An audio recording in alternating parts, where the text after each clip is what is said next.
घड़ी में रात के 2:45 बज रहे थे। आंध्र प्रदेश के चित्तूर रेलवे स्टेशन पर सन्नाटा ऐसा था कि घड़ी की टिक टिक भी हथौड़े जैसी लग रही थी। सर्दियों की रात थी और धुंध ने प्लेटफॉर्म नंबर 2 और 3 को पूरी तरह अपनी चपेट में ले लिया था। वही जगह जिसे स्थानीय लोग अब शापित मानते थे।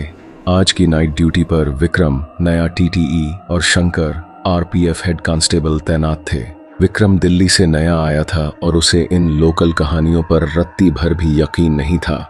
शंकर की आंखों में वो डर था जो सिर्फ उन्होंने देखा है जिन्होंने उस रात का सच अपनी आंखों से देखा हो। विक्रम ने अपनी फाइल बंद की और प्लेटफॉर्म की तरफ देखा। शंकर, यह 12,626 केरला एक्सप्रेस का क्या स्टेटस है? यह ट्रेन हमेशा इसी स्टेशन के पास आकर क्यों रेंगने लगती है? शंकर, जो स्टेशन मास्टर के केबिन के पास दीवार से सटा खड़ा था, सहम गया। उसने धीरे से कहा, साहब, ट्रेन लेट नहीं है। वो शायद उसे सलामी दे रही है। विक्रम हंसा। फिर वही बकवास, तुम लोग एक एक्सीडेंट को भूतिया फिल्म बना रहे हो। शंकर ने विक्रम का हाथ पकड़ लिया। उसकी पकड़ बहुत सख्त थी। साहब, मजाक मत समझिए। 31 अक्टूबर 2013 की रात में यहीं था। हरि सिंह, वो सीआरपीएफ का जवान, उसे धोखे से बुरी तरह मारा गया था साहब। वर्दी खून से लाल थी। उसे चलती ट्रेन से नीचे फेंक दिया गया। वो मरा नहीं था साहब, वो तड़प रहा था और आज भी तड़प रहा है। विक्रम ने झटके से हाथ छुड़ाया। बकवास बंद करो, मैं जा रहा हूं सिग्नल चेक करने। विक्रम प्लेटफॉर्म के अंधेरे छोर की तरफ बढ़ गया। जैसे जैसे वो आगे बढ़ रहा था, हवा ठंडी और भारी होती जा रही थी। उसने महसूस हुआ कि हवा में एक अजीब सी गंध है, जलते हुए रबर की गंध।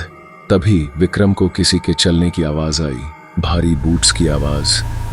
लेकिन चाल में एक लंगड़ाहट थी, जैसे कोई अपना पैर घसीट कर चल रहा हो। कौन है वहां? विक्रम ने अपनी टॉर्च जलाई। रोशनी धुआं को चीरती हुई एक बेंच पर पड़ी। वहां एक आदमी बैठा था। उसने सीआरपीएफ की वर्दी पहन रखी थी। वर्दी फटी हुई थी और उस पर मिट्टी लगी थी। वो अपना सिर घुटनों में दिए बैठा था। विक्रम का गला सूख गया। क्या शंकर सच कह रहा था? उसने हिम्मत जुटाई। भाई साहब, आप ठीक हैं? वो आकृति धीरे धीरे सीधी हुई। उसने कोई जवाब नहीं दिया, बस एक धीमी भारी आवाज गूंजी।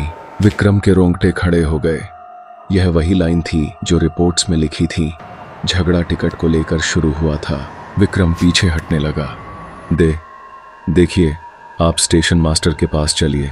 अचानक वो आकृति खड़ी हो गई। जब उसने चेहरा ऊपर उठाया तो विक्रम की चीख निकल गई। चेहरा इंसान का नहीं था, वह मांस का एक लोथड़ा था। एक आंख सूजी हुई थी और दूसरी आंख की जगह सिर्फ एक गहरा काला गड्ढा था। उसके सिर के पिछले हिस्से से खून बहकर गर्दन पर आ रहा था। तुमने भी? उस साये ने अपनी टूटी हुई उंगली से विक्रम की तरफ इशारा किया। तुम भी टीटी हो, वर्दी वाले हो। विक्रम भागना चाहता था लेकिन उसके पैर सुन्न हो चुके थे। उस साये ने अचानक विक्रम की गर्दन पकड़ ली। विक्रम को लगा जैसे किसी ने बर्फ की सिल्ली उसकी गर्दन पर रख दी हो। मुझे क्यों मारा? साये ने दहाड़ते हुए पूछा। उसकी आवाज में दर्द कम और गुस्सा ज्यादा था। मैंने देश की रक्षा की और तुमने मुझे कुत्ते की तरह मार दिया। विक्रम हवा में झूल गया। उसका दम घुटने लगा। उसे अपनी आंखों के सामने अंधेरा छाता दिखाई दिया। उसे लगा कि आज उसकी जिंदगी का आखिरी दिन है। तभी दूर से घंटियों की आवाज आई और हवा में कपूर और हवन की खुशबू फैल गई। यह शंकर था। वह हाथ में एक जलता हुआ दिया और कुछ मंत्र बुदबुदाता हुआ दौड़ रहा था। स्टेशन स्टाफ ने डर के मारे जो शांति होम करवाया था, शंकर उसी की भभूति लाया था। साहब, नीचे झुकिए, शंकर चिल्लाया। विक्रम जमीन पर गिर पड़ा। वह साया जो अभी उसे मारने वाला था, दिए की रोशनी देखते ही पीछे हट गया। धुंध में उसकी आकृति धुंधली होने लगी, लेकिन जाने से पहले एक आखिरी फुसफुसाहट विक्रम के कान में गूंजी। इंसाफ मिलने तक यह ड्यूटी खत्म नहीं होगी। विक्रम प्लेटफॉर्म पर पड़ा, जोर जोर से सांस ले रहा था। उसका पूरा शरीर पसीने में भीगा था। शंकर ने उसे उठाया। साहब, मैंने कहा था ना, वो वर्दी वालों से नफरत करता है। उसे लगता है कि सिस्टम ने उसे धोखा दिया है। अगले दिन विक्रम को तेज बुखार हो गया और उसने तुरंत अपना ट्रांसफर ऑर्डर टाइप कर दिया। लेकिन कहानी यहाँ खत्म नहीं हुई।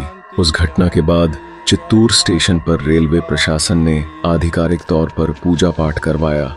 यह खबरों में भी छपा।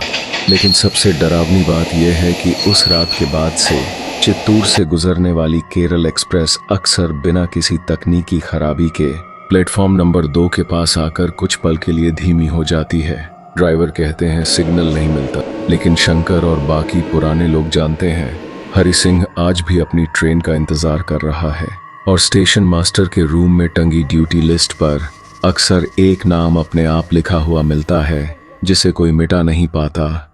नाम Hari Singh, destination CRPF, status on duty till justice served.